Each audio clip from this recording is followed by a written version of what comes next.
आप सुन रहे हैं जगत गुरु तत्वदर्शी संत रामपाल जी महाराज द्वारा लिखित पुस्तक जीने की राह का पेज नंबर 67। शब्दार्थ। धर्म वही करता है जिसके हृदय में दया है। दया धर्म की जड़ है तथा पाप वह करता है जिसमें अभिमान भरा है। अभिमान पाप की जड़ है।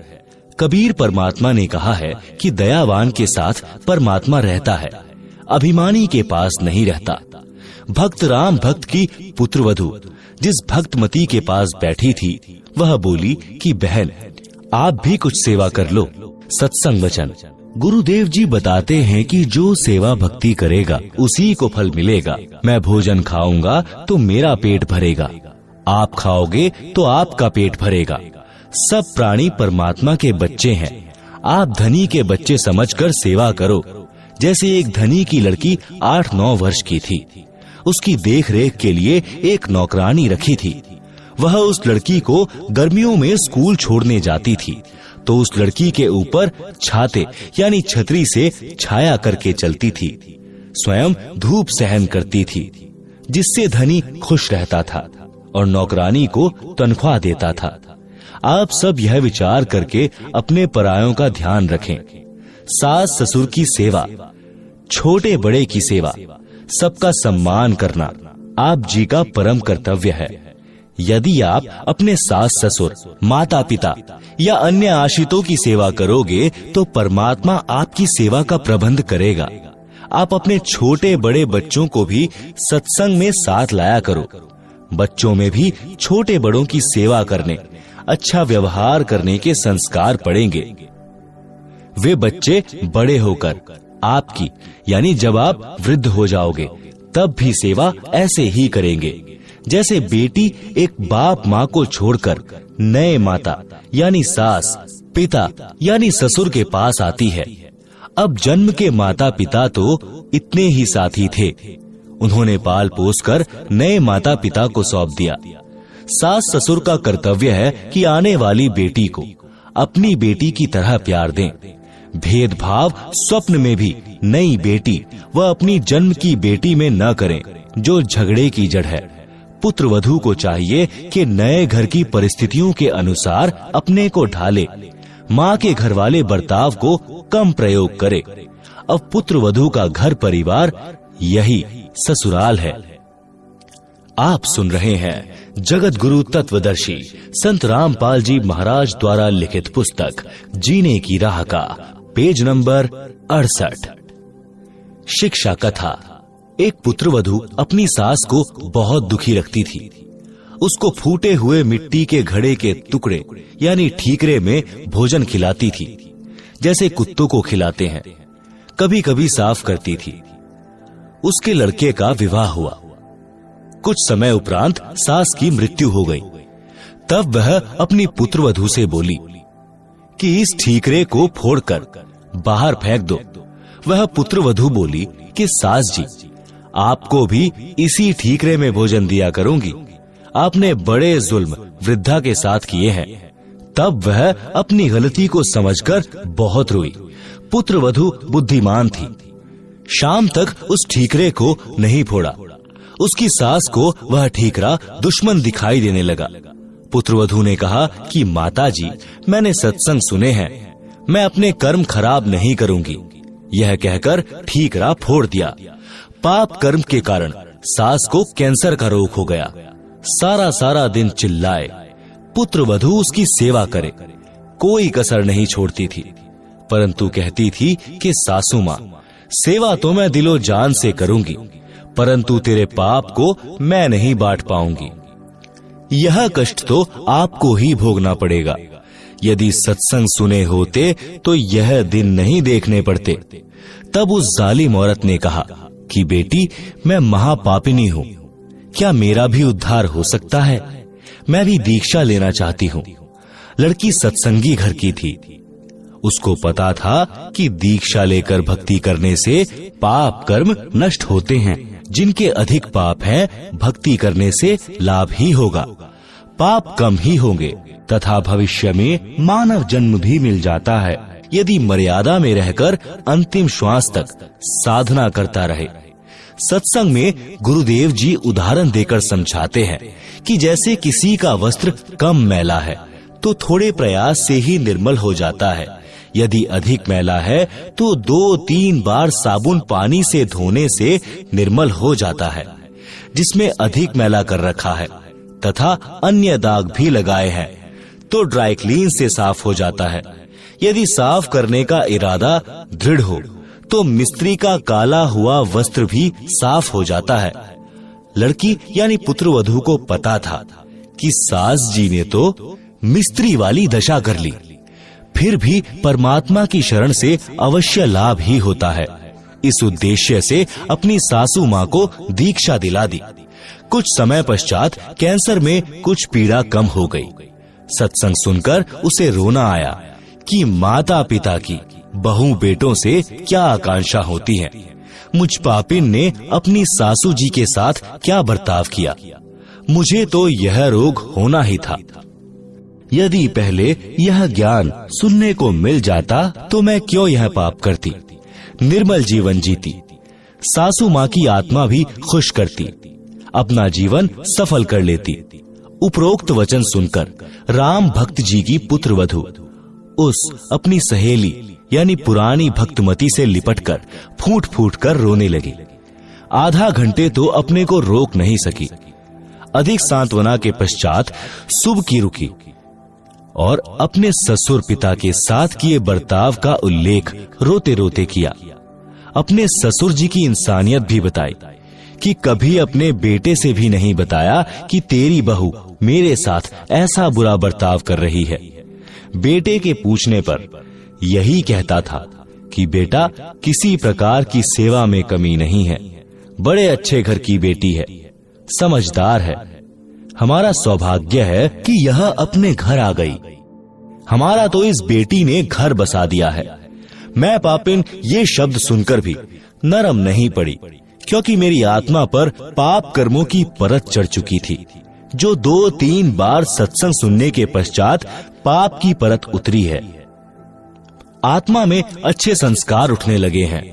3 दिन सत्संग सुनकर भक्त राम भक्त पोता पोती तथा पुत्रवधू के साथ घर पर आ गया। बच्चों ने भी वहाँ छोटे बच्चों को खाना खिलाने पानी पिलाने की सेवा करते अन्य पुराने सत्संगी बच्चों को देखा तो वे भी सेवा करने लगे। घर पर आकर अपने दादाजी के लिए पानी की बाल्टी भरकर दोनों भाई बहन लटका लाए और बोले, दादाजी स्नान कर लो। राम भक्त जी ने कहा कि बच्चों तुम्हारे पेट में दर्द हो जाएगा, इतना भार मत उठाओ, मैं अपने आप ले आऊंगा। बच्चे बोले कि दादाजी सत्संग में गुरुजी ने बताया था कि सेवा करने से लाभ ही लाभ मिलता है, कोई कष्ट नहीं होता। हम रोटी खाएंगे तो हमारा पेट भरेगा, हम सेवा करेंगे तो हमें पुण्य मिलेगा। यदि रोग भी हो तो भक्ति और सेवा से समाप्त हो जाता है। वहाँ आश्रम में अनेकों माई भक्त बता रहे थे कि हम बीमार रहते थे, नाम लेने के पश्चात जैसी सेवा कर सके करने लगे, हम स्वस्थ हो गए। डॉक्टरों ने जवाब दे दिया था, देखो हमारी दवाइयों की पर्चियां, 4 वर्ष से उपचार चल रहा था, अब कोई दवाई नहीं खाते। ऋग्वेद मंडल 10 सूक्त 161 मंत्र 2 में भी यही प्रमाण है कि यदि रोगी मृत्यु के निकट पहुंच गया है, यानी उसको असाध्य रोग भी हो गया हो, यदि वह भक्ति पर लग जाए तो परमात्मा उसको मृत्यु के मुख से निकाल कर ले आए, उसे स्वस्थ करके 100% यानी पूरी आयु जीवन दे देता है। आप सुन रहे हैं जगत गुरु तत्वदर्शी संत रामपाल जी महाराज द्वारा लिखी पुस्तक जीने की राह का पेज नंबर 69। इतनी देर में पुत्रवधू आई और कहा, पिताजी स्नान कर लो, धोती यहीं छोड़ देना, मैं आप साफ कर लूंगी। राम भक्त जी ने कहा कि बेटी आपको घर का बहुत कार्य करना होता है, खाना बनाना, पानी लाना, पशु संभालना है, मैं आप धो लूंगा। मेरी टांग भी अब ठीक हो गई है, बस थोड़ा सा लंग रहता है। राम भक्त स्नान करके धोती बदलकर धोती धोने लगा। उसी समय बच्चों ने आकर धोती छीन ली और लेकर अंदर भाग गए और अपनी माताजी को दे दी। फिर कुर्ता भी ले गए, दूसरा कुर्ता लाकर दे दिया। लड़का खेत से पशुओं का चारा लेकर आया और पहले की तरह पिता को देखा और बिना बोले आगे घर में चला गया। उसने देखा कि पत्नी निर्मला हलवा बना रही थी। उसने सोचा कोई त्योहार होगा, फिर सब्जी रोटी बनाई।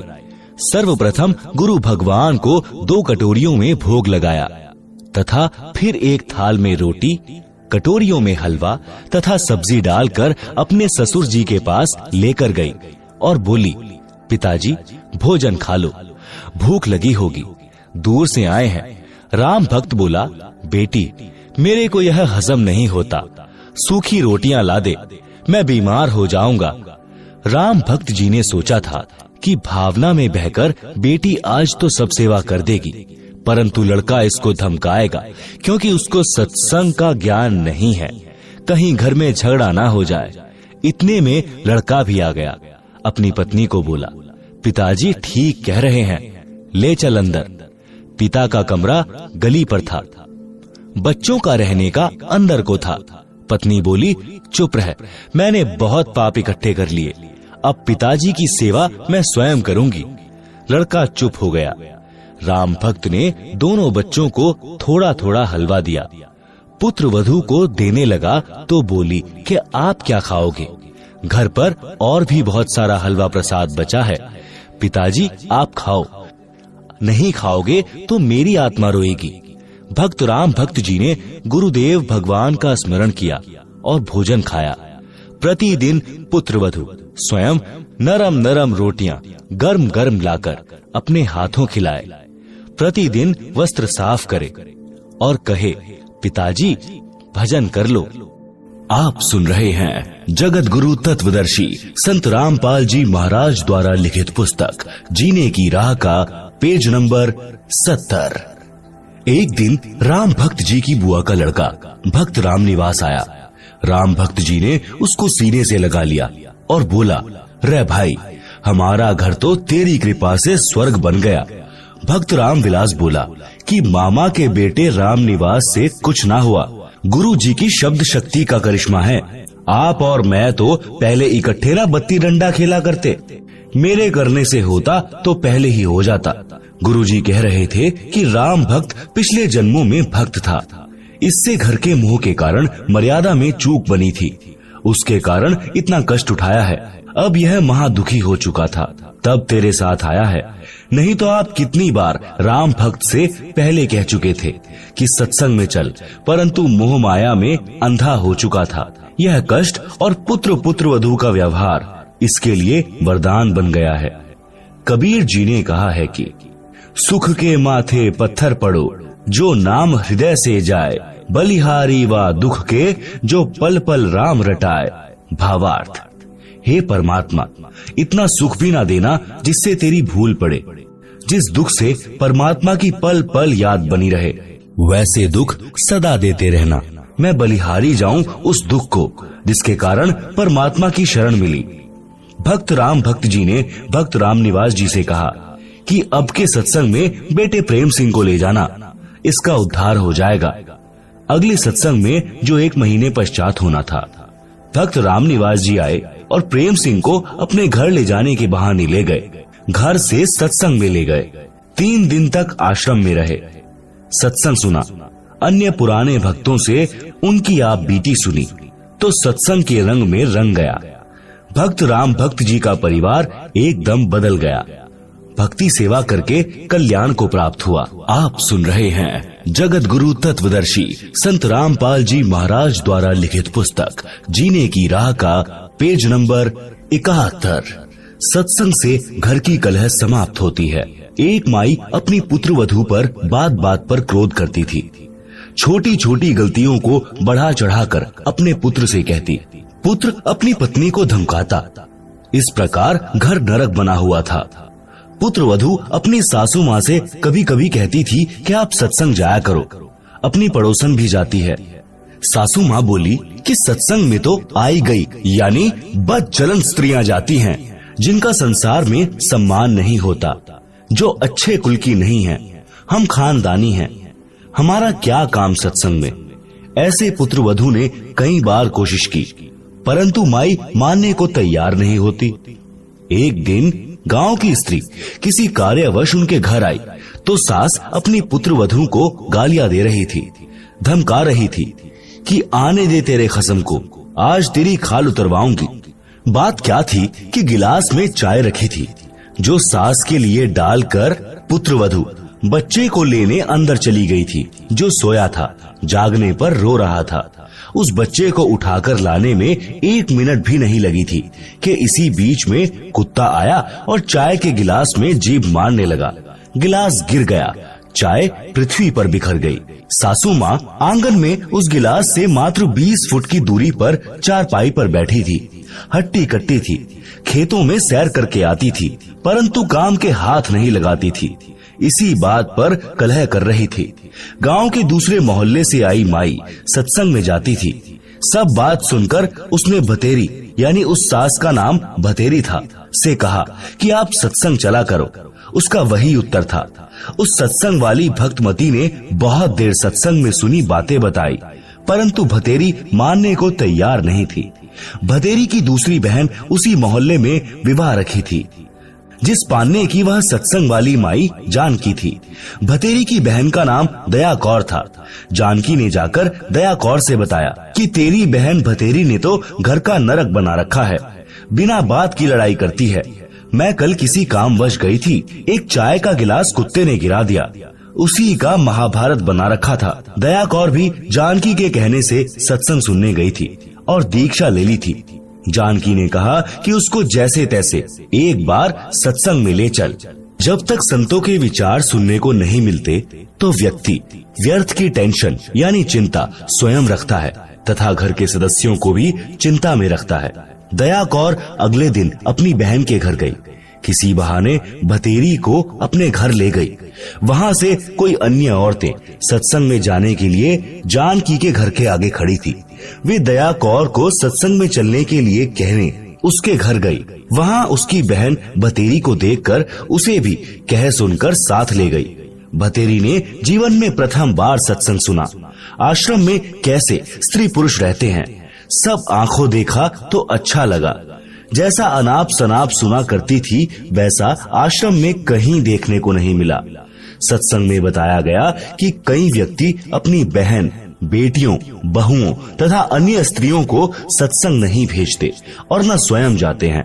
वे कहते हैं कि हमारे सत्संग में जाने से घर की इज्जत का नाश हो जाएगा, हमारी बहू बेटियां बदनाम हो जाएंगी। उनको विचार करना चाहिए कि सत्संग में न आने से परमात्मा के विधान का ज्ञान नहीं होता कि भक्ति न करने वाले स्त्री पुरुष अगले जीवन में महान कष्ट भोगते हैं। आप सुन रहे हैं जगत गुरु तत्वदर्शी संत रामपाल जी महाराज द्वारा लिखित पुस्तक जीने की राह का पेज नंबर 72। सूक्ष्म वेद में बताया है कि जो मनुष्य शरीर प्राप्त करके भक्ति नहीं करते उनको क्या हानि होती है। कबीर जी कहते हैं, हरि के नाम बिना नारी कुतिया होए, गली गली भौकत फिरे टूक न डाले कोय।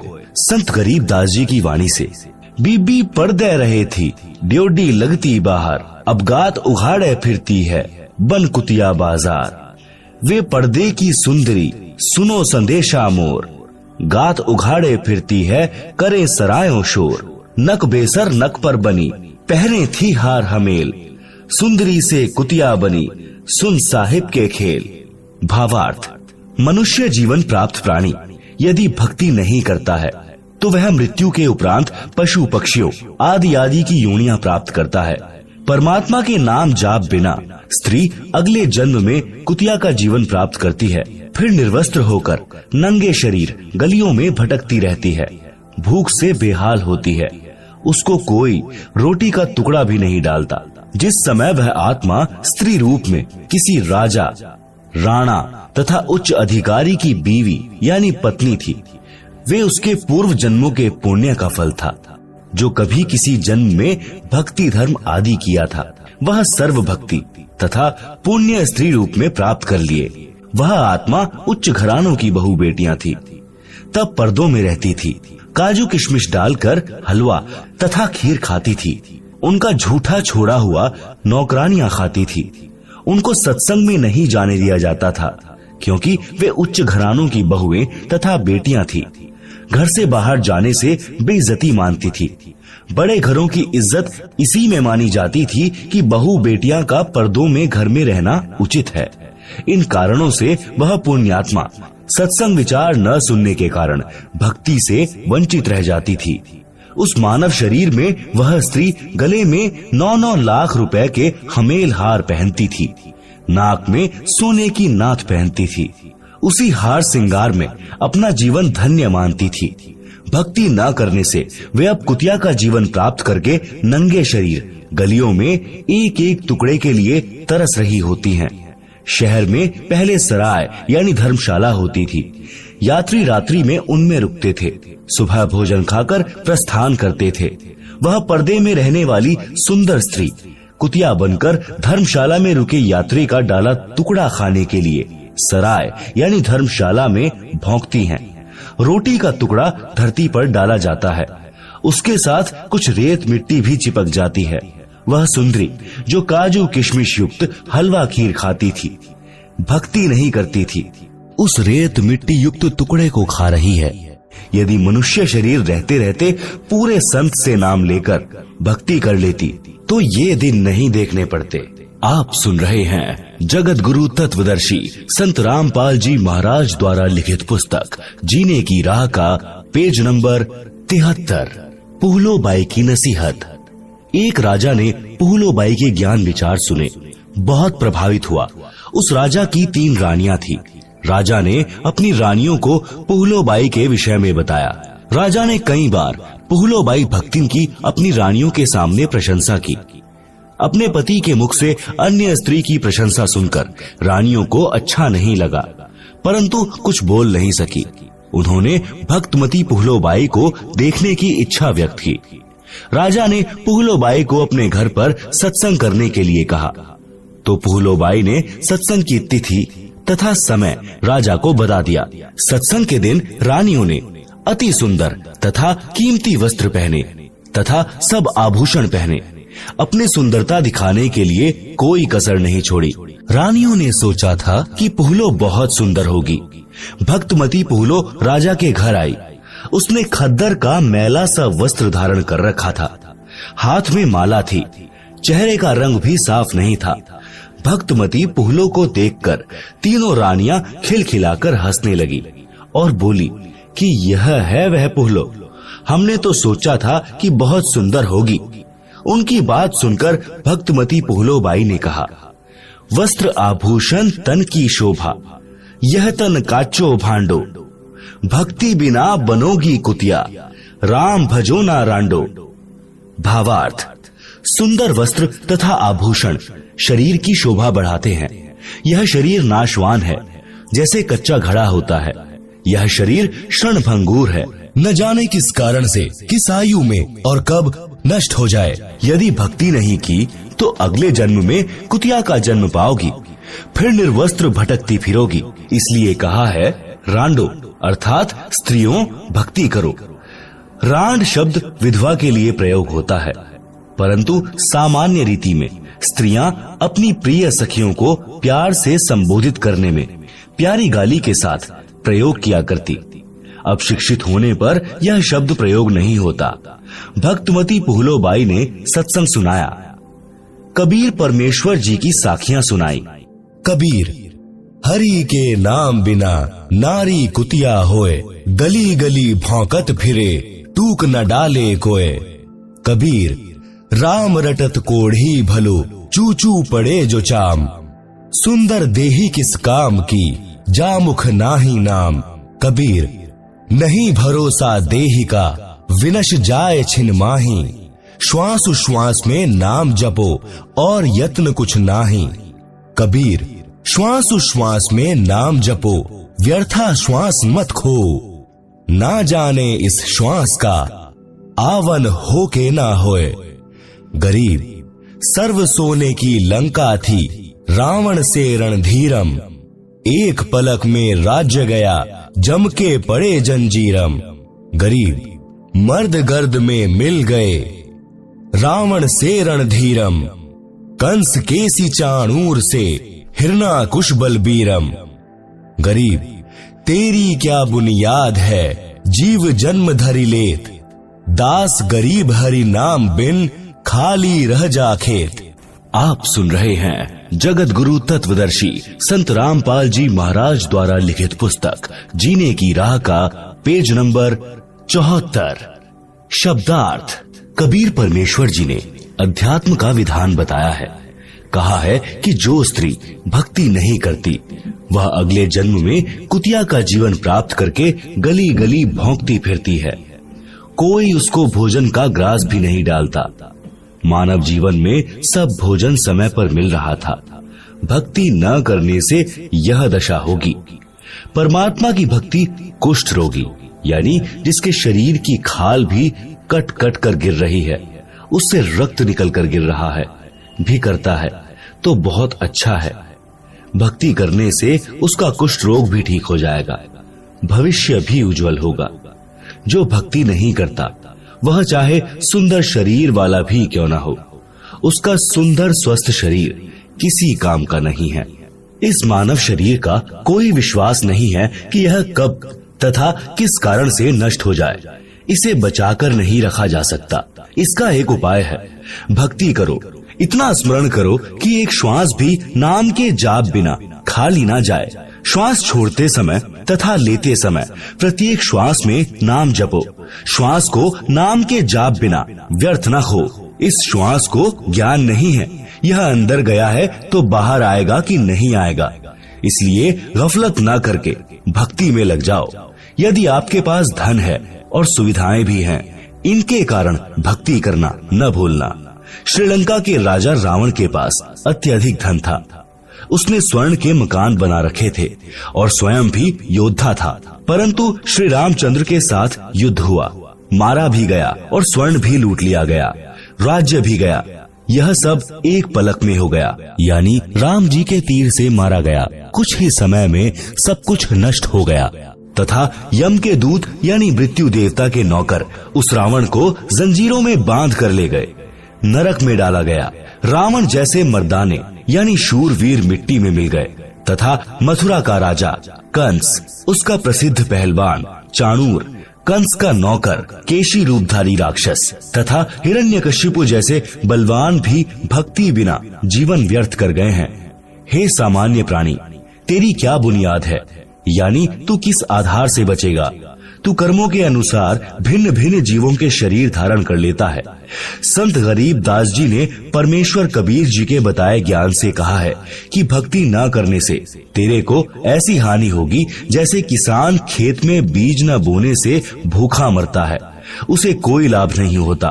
भक्तिन पुहलों ने इस संसार की वास्तविकता बताई तथा भक्ति बिना होने वाले कष्ट बताए। छोटे से राज्य के टुकड़े को प्राप्त करके आप इतना गर्व कर रहे हो, यह व्यर्थ है। लंका के राजा रावण ने सोने के मकान बना रखे थे। सत्य भक्ति न करने से राज्य भी गया, स्वर्ण भी यहीं रह गया, नरक का भागी बना। राजा रानियों ने उपदेश लेकर भक्ति की तथा जीवन धन्य बनाया। आप सुन रहे हैं जगत गुरु तत्वदर्शी संत रामपाल जी महाराज द्वारा लिखित पुस्तक जीने की राह का पेज नंबर 75। कबीर हरि के नाम बिन राजा ऋषभ होए, मिट्टी लदे कुम्हार के घास न नीरे कोय। भगवान की भक्ति न करने से राजा गधे का शरीर प्राप्त करता है, कुम्हार के घर पर मिट्टी ढोता है, घास स्वयं जंगल में खाकर आता है। फिर पीछे तू पशुआ कीजे, दीजे बैल बनाए, चार पहर जंगल में डोले तो नहीं उधर भराए।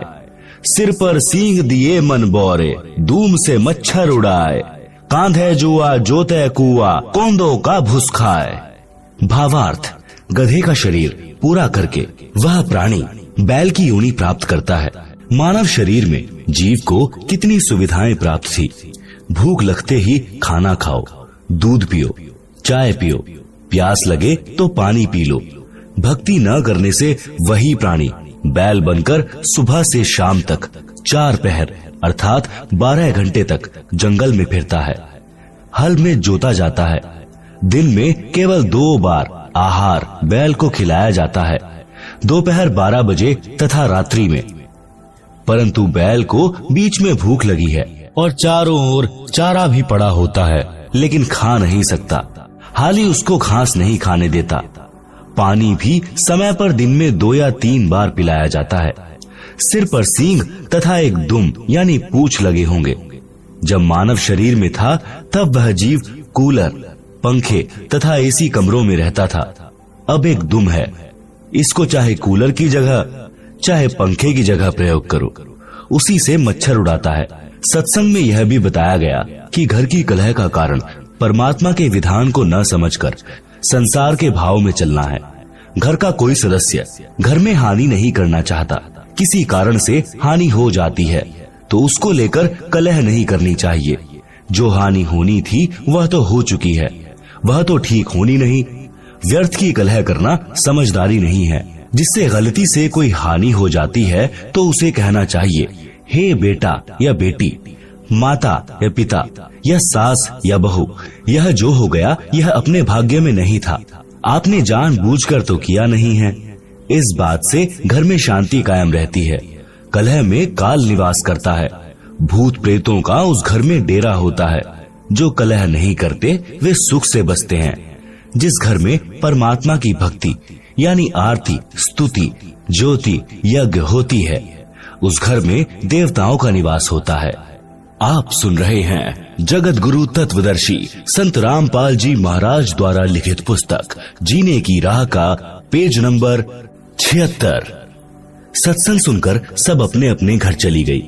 सत्संग दिन के 12 बजे से 2 बजे तक हुआ था। पुत्र वधू को पता नहीं था कि सासू माँ सत्संग में गई थी। अगले दिन सुबह भैंस का दूध निकालकर पुत्र वधू उस दूध की भरी बाल्टी को छत में लगे कुंडे वाले सरिये में प्रतिदिन की तरह टांगने लगी। उसे लगा कि बाल्टी टंग गई, परंतु सरिये के उल्टी ओर बाल्टी का कड़ा लगा था। पुत्र वधू ने सोचा कि ठीक लगा है और बाल्टी छोड़ दी। बाल्टी पृथ्वी पर गिर गई, दूध बिखर गया। आवाज सुनकर भतेरी आई और पुत्र वधू दूध की बजाय सासू माँ की ओर मायूसी से देख रही थी। बोलना उचित नहीं समझा, क्योंकि पुत्र वधू को पता था कि सासू माँ किसी भी सफाई के वचन नहीं सुनती थी। सोच रही थी कि आज का सारा दिन कलह में जाएगा, शाम को पति आएगा, उससे भी पिटाई करवाएगी। हे परमात्मा, यह कौन बनी? ऐसी गलती तो कभी नहीं हुई थी। हे सतगुरु, कुछ तो दया करो, मैं तो आपकी भक्ति भी भूलने को हो रही हूँ। मुझे तो सारा दिन सासू माँ के श्लोक याद रहते हैं। भतेरी बोली, बेटी, जो होना था वह हो गया। आज हमारे भाग्य में दूध है नहीं, चिंता न कर। इस दूध को ऊपर से हाथों से बाल्टी में डालकर भैंस को पिला दे। यह कहकर जो नाम दीक्षा ली थी उसका जाप करने लग गई। पुत्र वधू को अपने कानों पर विश्वास नहीं हो रहा था। सोच रही थी कि माताजी आज पता नहीं कौन सा स्टेशन यानी रेडियो आकाशवाणी पकड़ गई। ये शीतल वचन भतेरी की बोरी यानी बारदाना में नहीं थे, इसमें खल भरी थी। आसपास से निकलती थी तब भी बड़बड़ की झल निकलती थी। पुत्र वधू का नाम निशा था। वह सोच रही थी कि निशा, आज निशा में यानी रात्रि में तेरी बुरी होगी दशा। निशा की सोच थी कि पति को बताएगी। वह माता की बात सुनकर मेरी कुछ नहीं सुनता, अच्छी बुरी कहेगा, सारा दिन और रात्रि रोने में जाएगी। निशा ने दूध बाल्टी में डालकर भैंस को पिला दिया। बाल्टी धोकर रख दी। भतेरी आई और बोली कि बेटी, रोटी खा ले, चिंता मत कर। बेटी, मैं कल मेरी बहन दया कौर के साथ दिन में सत्संग में गई थी। मेरी तो आंखें खुल गई। मैं तो बहुत कलहारी बनी हुई थी। बेटी, हो सके तो क्षमा कर देना। पीछे हुआ सो हुआ, आगे से अपनी बेटी को पलकों पर रखूंगी। मेरी असली बेटी तो तू है, जन्मी बेटी तो अगलों की थी, वह चली गई। अपना दुख सुख साझा है। मेरी तो एक दिन के सत्संग ने ही आंखें खोल दी। बेटी, अगले रविवार को आप भी चलना, मैं भी चलूंगी। धीरे धीरे बेटे को भी ले चलेंगे। निशा ने अपने गुरुजी का फोटो यानी स्वरूप कपड़ों में छिपा रखा था। फोटो निकालकर चरणों में शीश रखकर कहा कि हे गुरुवर, आज आपने अपनी बेटी की पुकार सुन ली, घर स्वर्ग बना दिया। शाम को चतर सिंह आया तो माता ने दूध गिरने का जिक्र भी नहीं किया। कुछ दिन बाद चतर सिंह को भी नाम दिला दिया। कुछ समय पश्चात निशा के गुरुजी आ गए। निशा ने बताया कि गुरुजी, मेरी सासू माँ बहुत अच्छी हैं, इसने भी गुरु का नाम ले लिया है। भतेरी ने कहा, महाराज जी, निशा ने कभी नहीं बताया कि इसने दीक्षा ले रखी है। यह मेरी कलह से डरती होगी। अब बताया है जब मैंने नाम ले लिया। अच्छा किया इसने। यदि पहले बता देती तो मैं और अधिक दुखी करती और पाप की भागी बनती। निशा के गुरुजी ने कहा, माई भतेरी, आप तो आसमान से गिरी और खजूर में अटकी हो, क्योंकि आपकी दीक्षा शास्त्रानुकूल नहीं है। सत्य साधना बिना मोक्ष नहीं हो सकता। जैसे रोग की सही औषधि खाने से ही रोग से मोक्ष मिलता है, इसी प्रकार सत्य साधना करने से जन्म मरण के रोग से मुक्ति मिलती है। निशा ने सोचा कि सासू माँ नाराज ना हो जाएं, इसलिए बीच में ही बोल उठी कि गुरुजी, सुना है आपने नई पुस्तक लिखी है, वह संगत ने छपवाई है, क्या आपके पास है? गुरुजी बोले, हे बेटी, आपको देने के लिए आया हूँ। यह कहकर गुरुजी दूसरे कक्ष में गए जिसमें ठहरे थे। उसमें थैला रखा था। निशा भी साथ साथ गई और बोली, गुरुदेव, भीड़ के छत्ते को मत छेड़ो, मुश्किल से शांत हुआ है। गुरुजी बोले, हे बेटी, अब तेरी सास जी की पूरी रुचि भक्ति में है, अब यह मानेगी। गुरुजी 3 दिन रुके, तत्व ज्ञान समझाया। भतेरी ने भी गुरु बदल लिया और अपना कल्याण करवाया। आप सुन रहे हैं जगत गुरु तत्वदर्शी संत रामपाल जी महाराज द्वारा लिखित पुस्तक जीने की राह का पेज नंबर 77। सत्संग से घर स्वर्ग बन गया। चारों ओर शांति हो गई। जहाँ गाली गलौज के सारा दिन गोले छूटते थे, अब उस घर में परमात्मा के ज्ञान की गंगा बहने लगी। भक्तमती निशा के गुरुजी परमेश्वर कबीर जी थे, जो अन्य वेश में सत्य भक्ति प्रचार करने के लिए घूमते फिरते थे। उन्होंने बताया कि किस प्रभु की भक्ति करनी चाहिए। पढ़ें इसी पुस्तक के पृष्ठ 226 पर। निष्कर्ष, परमेश्वर कबीर जी ने बताया है कि मन नेकी कर ले, 2 दिन का मेहमान, मात पिता तेरा कुटुंब कबीला, कोई दिन कारल मिलका मेला, अंत समय उठ चले अकेला, तजमाया मंडान, कहाँ से आया कहाँ जाएगा, तन छूटे तब कहाँ समाएगा, आखिर तुझको कौन कहेगा, गुरु बिन आत्मज्ञान, कौन तुम्हारा सच्चा साई, झूठी है ये सकल सगाई, चलने से पहले सोच रे भाई, कहाँ करेगा विश्राम, रहट मालपन घट ज्यों भरीता, आवत जात भरे करे रीता, जुगन जुगन तू मरता जीता, करवा ले रे कल्याण, लख 84 की सहतरासा, ऊंच नीच घर लेता बासा, कह कबीर सब मिटाऊं रासा, कर मेरी पहचान। आप सुन रहे हैं जगत गुरु तत्वदर्शी संत रामपाल जी महाराज द्वारा लिखित पुस्तक जीने की राह का पेज नंबर 78। भावार्थ, परमेश्वर कबीर जी ने अपने मन को संबोधित करके हम प्राणियों को सतर्क किया है कि इस संसार में 2 दिन का यानी थोड़े समय का मेहमान है। इस थोड़े से मानव जीवन में आत्मज्ञान के अभाव से अनेकों पाप इकट्ठे करके अनमोल मानव जीवन नष्ट कर जाता है। धन कमाने की विधि तो संसार के व्यक्ति बता सकते हैं, परंतु गुरुदेव जी के बिना आत्मज्ञान यानी जीव कहाँ से आया? मनुष्य जीव का मूल उद्देश्य क्या है? सद्गुरु धारण किए बिना यानी दीक्षा लिए बिना जीव का मानव जन्म नष्ट हो जाता है।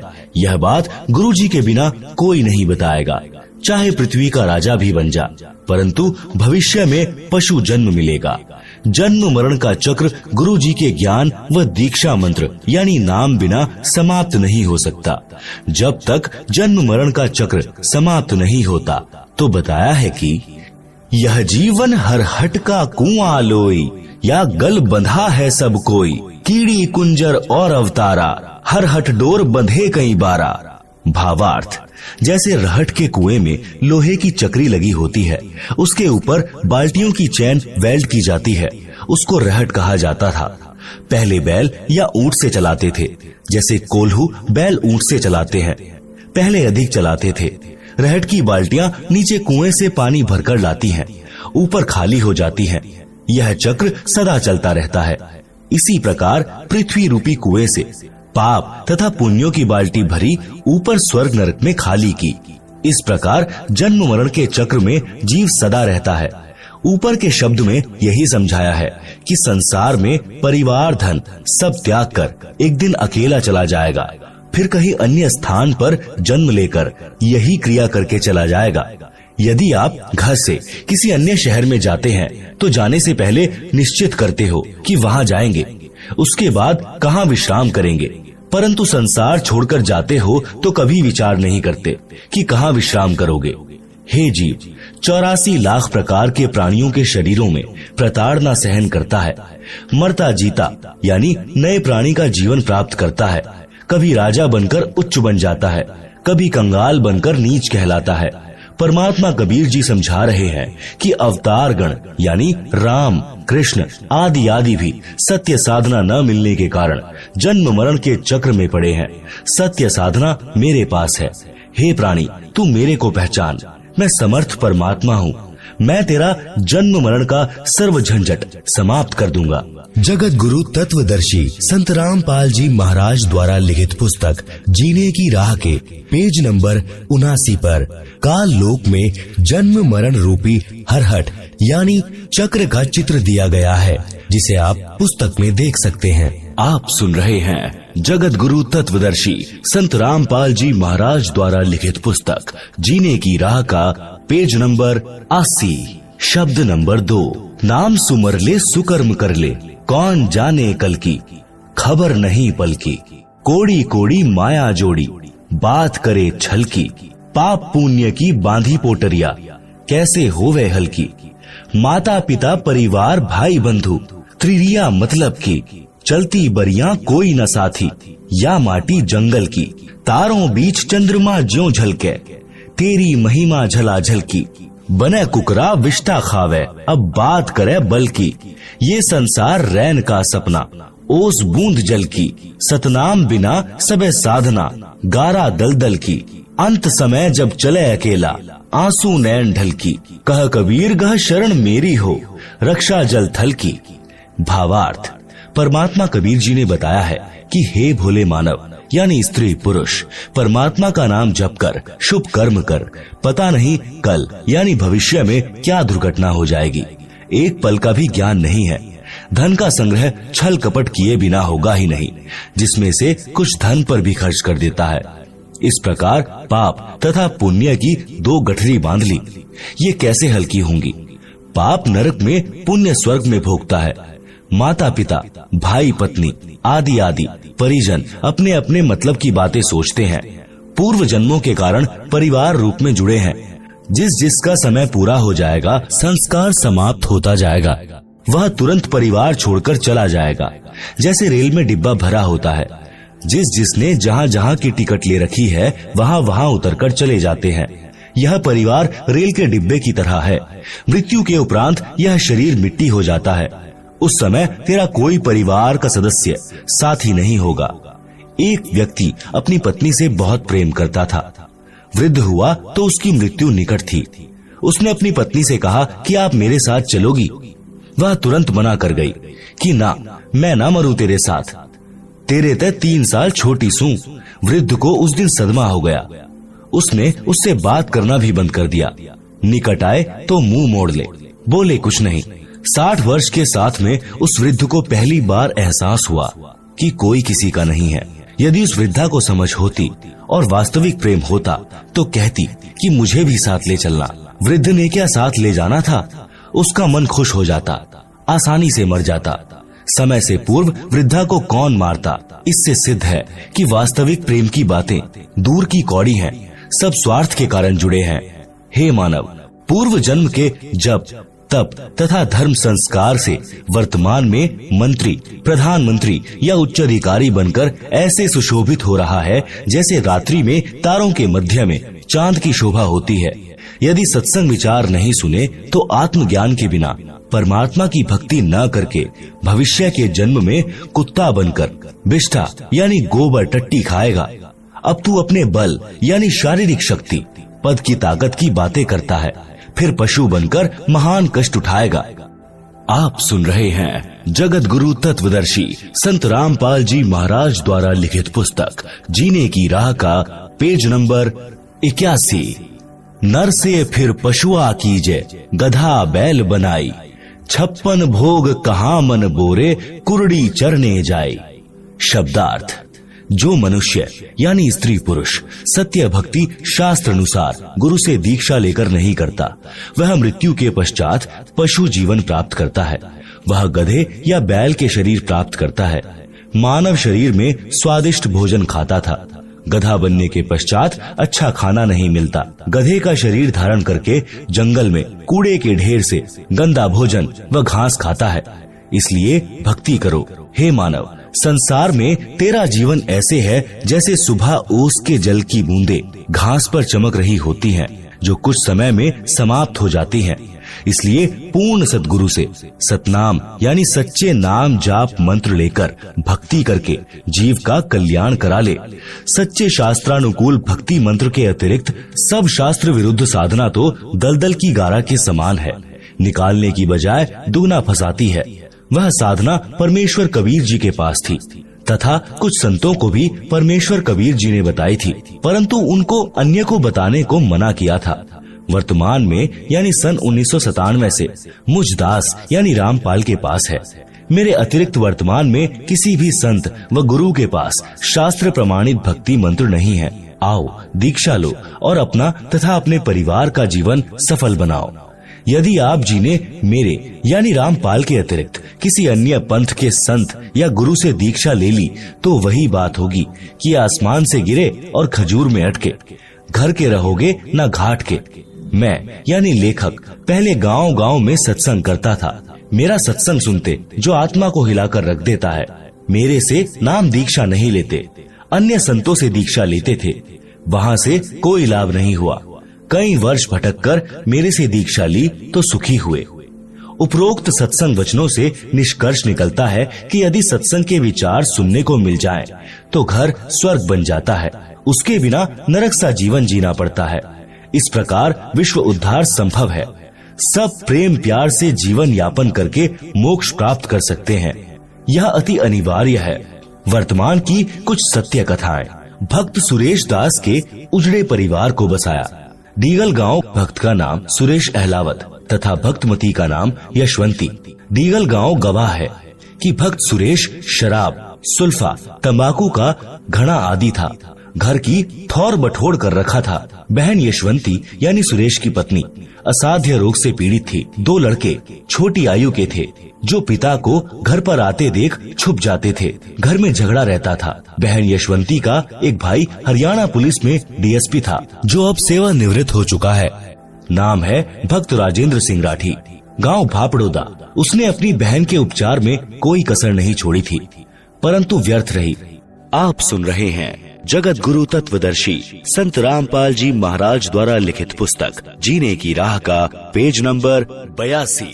मेरा एक भक्त जो हरियाणा पुलिस में नौकरी कर रहा है, वह आर्य समाज के महान प्रचारक श्री जौहरी सिंह जी का बेटा है। गांव जसराना, जिला सोनीपत। इसके साथ मेरा छोटा भाई महेंद्र सिंह भी हरियाणा पुलिस में नौकरी करता था, जिसको सन 2016 में रिटायर होना था, परंतु परमार्थी मिशन के उद्देश्यों को समझकर सन 2005 में रिटायरमेंट लेकर मेरे साथ हाथ बटा रहा है। मेरा भाई एसपी रोहतक का ड्राइवर था। भक्त जयबीर मलिक डीएसपी जज्जर का ड्राइवर था। दोनों जब मिलते थे तो मेरा भाई उससे इस ज्ञान की चर्चा करता था। पहले तो आर्य समाजी होने के कारण भक्त जयबीर जी बहुत दुखी हुए, अपने आचार्यों से मिले, परंतु अंत में सत्य को आंखों देखकर मान लिया कि सच्चाई यही है। उसने सन 1994 में मेरे से दीक्षा ले ली। सन 1995, 1996 तक भक्त राजेंद्र सिंह राठी जज्जर में कार्यरत थे तथा जयबीर जी उनके ड्राइवर थे। भक्त राजेंद्र जी का एक भाई पुलिस में नौकरी करता था।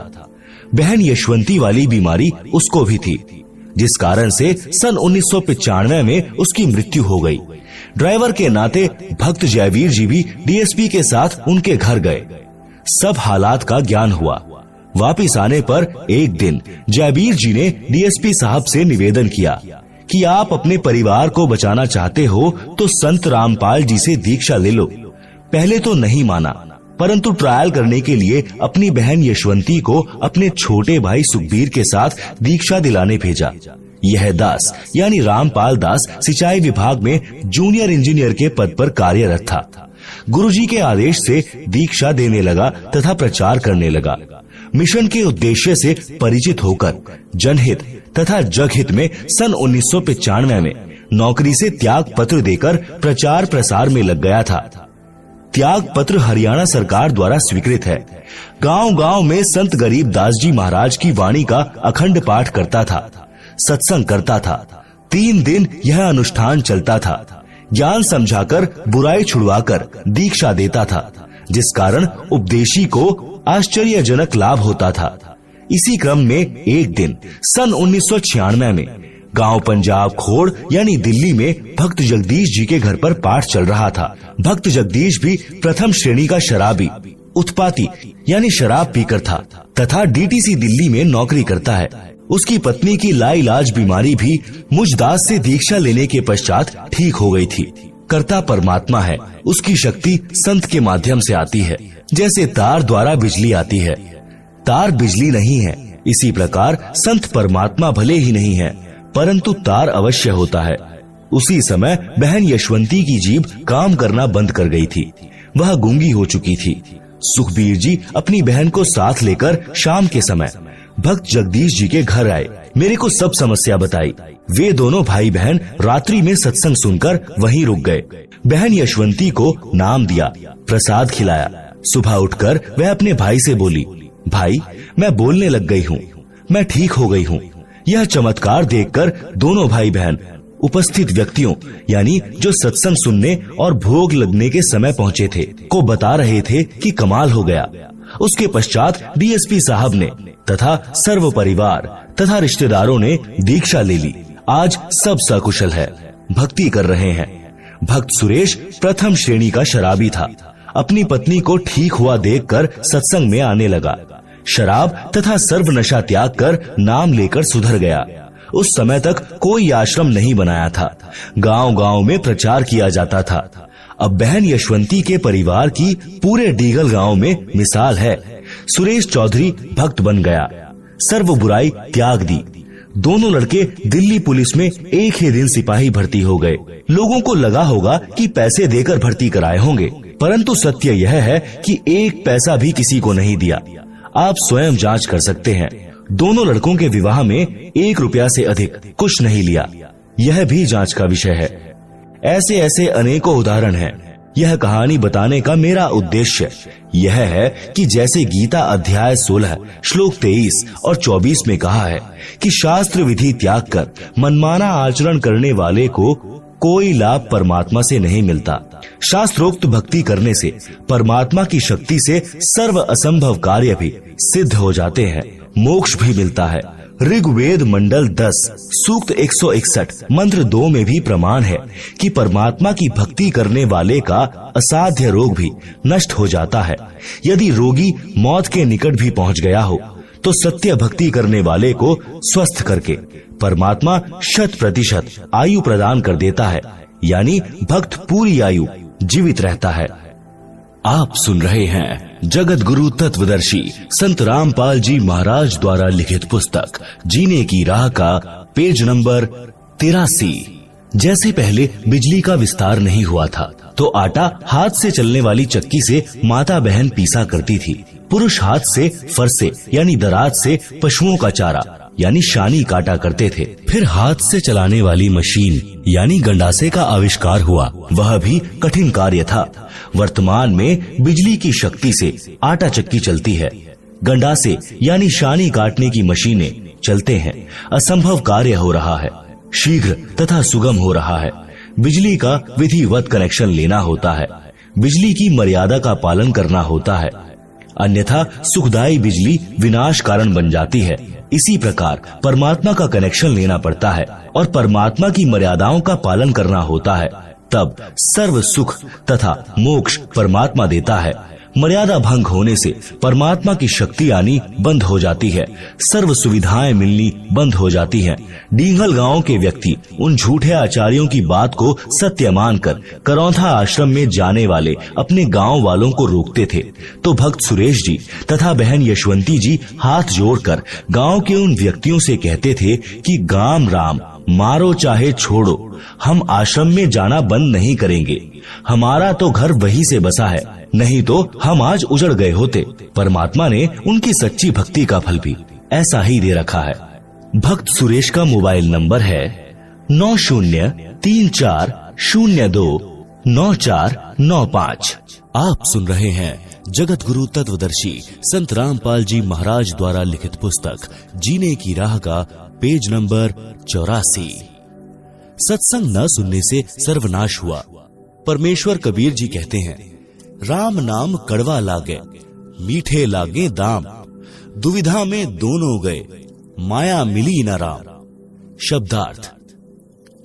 सत्संग न सुनने वाले मानव यानी स्त्री पुरुष को परमात्मा के विधान का ज्ञान नहीं होता, जिस कारण से उसको परमात्मा के विषय में चर्चा भी अच्छी नहीं लगती। धन संग्रह करना अच्छा लगता है, जिस कारण से उसको दोनों से हाथ धोने पड़ते हैं, यानी उसे न तो परमात्मा मिलता है और मृत्यु के पश्चात धन भी यही रह गया, उसके दोनों ही हाथ से निकल गए। पंजाब प्रांत में मेरे यानी रामपाल दास के पूज्य गुरुदेव जी का आश्रम तलवंडी बाई की नामक कस्बे में है। उनके सतलोक चले जाने के पश्चात उनका दास यानी रामपाल दास महीने के दूसरे रविवार को सत्संग करने जाता था। मेरे गुरुदेव जी के कुछ शिष्य तलवंडी भाई की कस्बे के सेठ भी हैं। उनका रिश्तेदार शुक्रवार को एक वृद्धा की मौत पर शोक व्यक्त करने सपरिवार आया था। वह शनिवार 2 बजे बाद दोपहर को अपने घर चंडीगढ़ जाने लगा, तो सत्संगी रिश्तेदारों ने उनसे कहा कि आज और रुक जाओ, कल सुबह 8 से 10 बजे सत्संग होगा, आप सत्संग सुनकर प्रसाद लेकर जाना। रिश्तेदार ने कहा कि कल रविवार को एक पार्टी आएगी, 2 बजे उससे मेरा अनुबंध होना है, जिसमें मुझे 5 लाख का लाभ होगा। यह घटना सन 1998 की है। सत्संगियों ने आग्रह किया कि आप रविवार को 11 बजे सुबह चलोगे तो भी आप समय पर पहुंच सकते हो। फोन करके उन्हें सूचित कर देंगे कि वे कुछ देर से आ जाएंगे। परंतु वह नहीं माना। उसके परिवार में कुल 4 सदस्य थे, पत्नी तथा बेटा बेटी। चारों अपनी मारुति कार में सवार होकर चंडीगढ़ के लिए शनिवार को रवाना हो गए। चंडीगढ़ से कुछ पहले अंबाला शहर के पास एक बजरी का भरा ट्रक खराब हालत में खड़ा था। उसके पिछले पहिए निकाल रखे थे, जैक लगा रखा था। माया के लोभी को केवल 5 लाख का लाभ ही नजर आ रहा था। कार पूरी गति से चला रहा था। कार उस बजरी के भरे ट्रक के नीचे घुस गई। जैक हट गया, पूरा परिवार कुचला गया। बड़े दुख के साथ कहना पड़ रहा है कि यदि सत्संग सुनने के लिए रुक जाता तो यह नाश नहीं होता। माया के बिना तो काम चल जाता, परंतु काया के बिना नहीं चलता, क्योंकि शरीर है तो परमात्मा की भक्ति करके आत्म कल्याण कराया जा सकता है। परमेश्वर कबीर जी ने सतर्क किया है कि राम नाम कड़वा लगे, मीठे लागे दाम, दुविधा में दोनों गए, माया मिली न राम। शब्दार्थ। सत्संग न सुनने वाले मानव यानी स्त्री पुरुष को परमात्मा के विधान का ज्ञान नहीं होता, जिस कारण से उसको परमात्मा के विषय में चर्चा भी अच्छी नहीं लगती। धन संग्रह करना अच्छा लगता है, जिस कारण से उसको दोनों से हाथ धोने पड़ते हैं, यानी उसे न तो परमात्मा मिलता है और मृत्यु के पश्चात धन भी यहीं रह गया, उसके दोनों ही हाथ से निकल गए। इसलिए हे भाई बहनों, सत्संग की ओर रुचि करो, आत्म कल्याण कराओ और जीवन की राह को आसान बनाओ।